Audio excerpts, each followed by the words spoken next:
Assalamualaikum siswa hebat. Senang bersua kembali di pelajaran Bahasa Indonesia kelas 10. Di video kali ini, kita akan belajar menilai informasi dan membandingkan isi teks. Masih berkaitan dengan teks negosiasi. Tujuan belajar. Pertama, siswa dapat menilai informasi dan membandingkan isi teks deskripsi dan teks negosiasi secara akurat. Kedua, siswa mengetahui struktur penulisan teks negosiasi. Kalian dapat membaca materi pelajaran kali ini di buku paket siswa, halaman 92-96.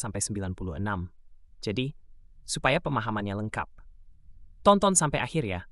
Dukung channel Pak Guru ini dengan mengklik subscribe dan tekan loncengnya untuk mendapatkan notifikasi video terbaru. Terima kasih.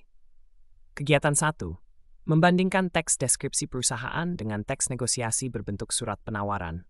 Teks negosiasi dapat ditampilkan dalam berbagai bentuk. Kalian dapat menemukan negosiasi dalam bentuk dialog berupa percakapan dengan kalimat langsung antara kedua belah pihak. Ada pula teks narasi yang merupakan penggabungan antara dialog dan narasi. Selain itu, kalian juga dapat menemukan teks negosiasi yang berbentuk surat, misalnya surat penawaran. Untuk lebih memahami teks negosiasi berbentuk surat penawaran, cermatilah dengan saksama contoh deskripsi perusahaan dan surat penawaran berikut. Bandingkan informasi di dalamnya. Selanjutnya, kita akan menjawab beberapa pertanyaan tentang kedua teks tersebut. Teks 1. Deskripsi perusahaan. Kebutuhan masyarakat akan produk alat tulis kantor yang berkualitas, terjamin, dan memiliki harga yang kompetitif menjadi latar belakang hadirnya perusahaan kami, PT Rajin Sukses Kreatif, yang bergerak dalam bidang pengadaan alat tulis kantor.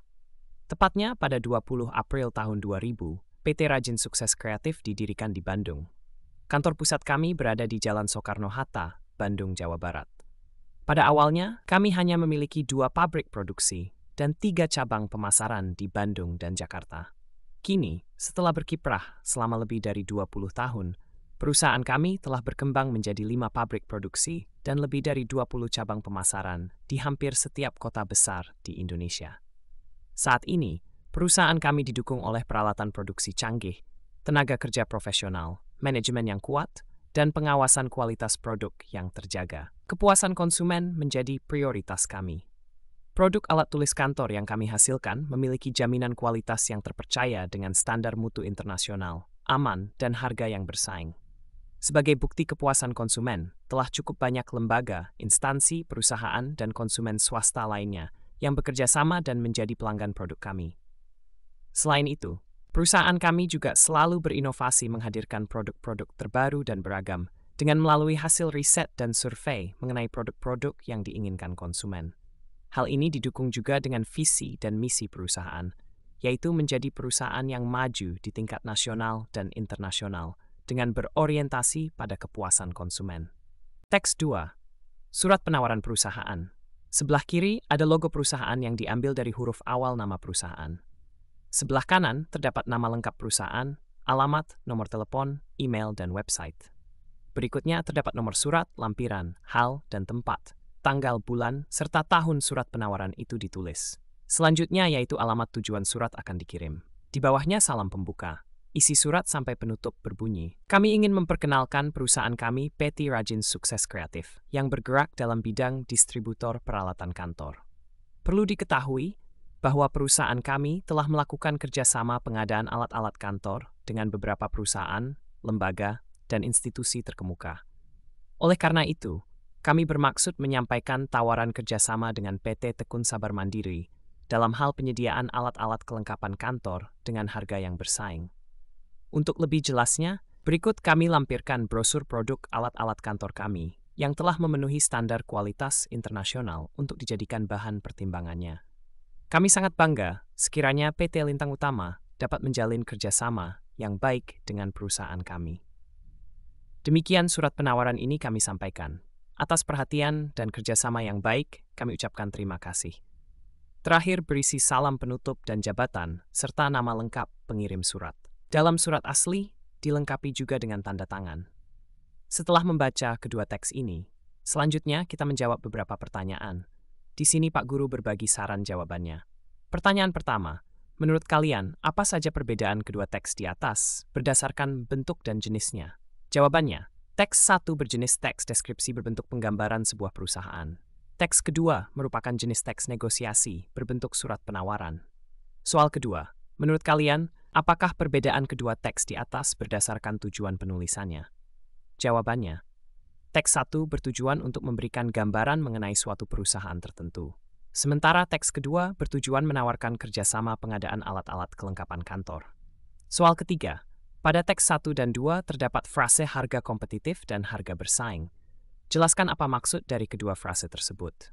Jawabannya, maksud dari kedua frase tersebut ialah bahwa harga ditawarkan dijamin lebih murah dibandingkan dengan penawaran perusahaan lain. Pertanyaan keempat, apa saja perbedaan informasi tentang perusahaan yang terdapat dalam teks 1 dan teks 2? Jelaskan. Jawabannya, perbedaan informasinya adalah pada teks 1 terdapat informasi lengkap dan rinci tentang suatu perusahaan. Berbeda dengan teks 2 yang tidak menjelaskan dengan lengkap, hanya berisi informasi kerjasama tentang pengadaan alat kelengkapan kantor.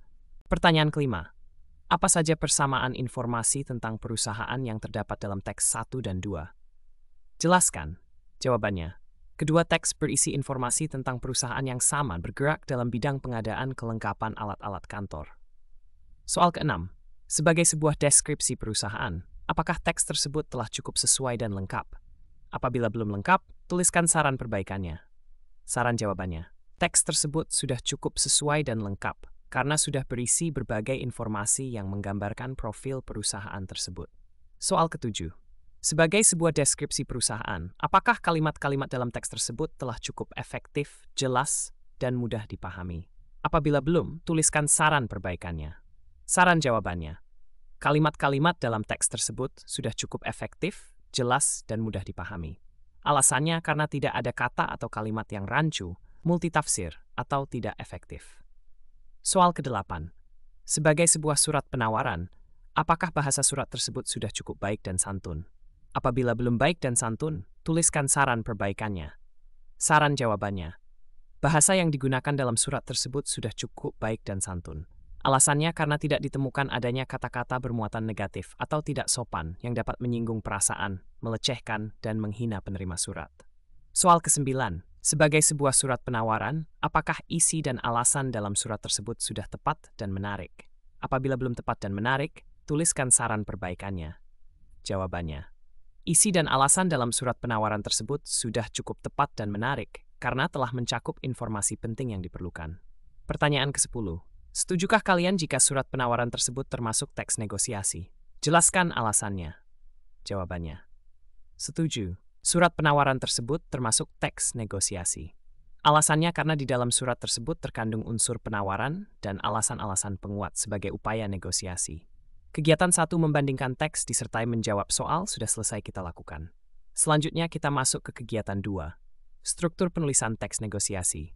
Sebagai sebuah teks negosiasi memiliki struktur sendiri, yaitu orientasi, pengajuan, penawaran, dan persetujuan. Struktur pertama, orientasi. Orientasi dapat ditulis dengan ucapan salam, sapaan, atau pertanyaan awal yang menjadi bahan atau pokok permasalahan dalam diskusi. Contohnya, penjual. Selamat datang, silakan duduk. Pembeli, terima kasih. Penjual, ada yang bisa saya bantu, Mas? Struktur teks negosiasi kedua yaitu pengajuan. Pengajuan menjadi inisiasi dari satu pihak untuk mencapai suatu keinginan. Pengajuan dilakukan oleh satu pihak untuk mengungkapkan keinginannya kepada pihak lain. Dalam bagian ini, setiap pihak yang terlibat akan mengungkapkan tujuan masing-masing yang ingin dicapai dalam proses negosiasi. Cermati contoh berikut. Pembeli, saya ingin beli handphone. Penjual, ingin handphone merek apa, Mas? Pembeli, yang bagus tuh merek apa, Pak? Penjual, kalau masalah bagus tidaknya itu relatif, Mas. Semua merek ada kelebihan juga ada kekurangannya. Tetapi, sekarang yang paling laris itu merek Samsung, Mas. Pembeli, saya boleh lihat? Penjual, ini, Mas. Silakan dicoba dulu. Pembeli, spesifikasinya apa saja, Pak? Penjual, ada Wi-Fi, Bluetooth, kamera 8 megapiksel, RAM 3 GB, dan masih banyak lagi. Untuk pilihan warna coklat, putih, merah, sama hitam ini, Mas. Struktur yang ketiga yaitu penawaran. Penawaran menjadi inti dari negosiasi. Penawaran terjadi karena adanya pengajuan. Ketika pengajuan, satu pihak bisa saja tidak langsung setuju atau menolak. Maka pihak yang tidak setuju ataupun yang menawarkan saling memberikan penawaran. Pihak-pihak tersebut akan saling bernegosiasi atau saling tawar-menawar yang didasarkan pada perbedaan masing-masing. Adapun, durasi waktu penawaran dapat berlangsung dengan cepat ataupun lambat, bergantung pada kompromi yang dilakukan oleh pihak-pihak yang melakukan negosiasi. Pada proses penawaran, biasanya terjadi konflik. Hal ini disebabkan oleh perbedaan keinginan dari pihak-pihak yang bernegosiasi. Contoh bagian penawaran sebagai berikut. Pembeli, harganya berapa, Pak? Penjual, kalau yang ini harganya 2 juta rupiah. Pembeli, tidak ada diskon, Pak. Penjual, kebetulan kita lagi ada promo untuk merek Samsung, ada spesial diskon 5%. Jadi harganya tinggal 1.900.000 rupiah. Pembeli, tidak bisa turun lagi, Pak. Penjual, tidak bisa, Mas. Pembeli, 1.700.000 rupiah gimana, Pak? Penjual, tambahin lagi, Mas. Pembeli, saya tambahin 50.000 rupiah gimana? Penjual, tetap tidak bisa, Mas. Begini saja, saya kasih 1.800.000 rupiah. Itu sudah turun banyak loh. Pembeli, gak bisa ditambahin lagi diskonnya. Penjual, gak bisa, Mas. Nanti kalau ditambahin, terus bos saya marah, Mas. Ini bukan punya saya, kalau punya saya sih, saya bisa kasih Mas lebih murah lagi. Struktur teks negosiasi terakhir, yaitu persetujuan. Persetujuan menjadi hasil dari negosiasi, yang mana pihak-pihak yang berdiskusi telah mencapai kesepakatan. Dalam persetujuan, perbedaan pihak-pihak yang bernegosiasi telah diselesaikan dan menghasilkan perjanjian yang saling menguntungkan tanpa adanya paksaan dari pihak manapun. Cermati contoh persetujuan berikut. Pembeli, ya sudah saya setuju, 1.800.000 rupiah. Penjual, saya buatkan notanya dulu, Mas. Pembeli, iya. Penjual, ini notanya, Mas. Silakan tanda tangan di sini. Ini juga ada garansinya 1 tahun.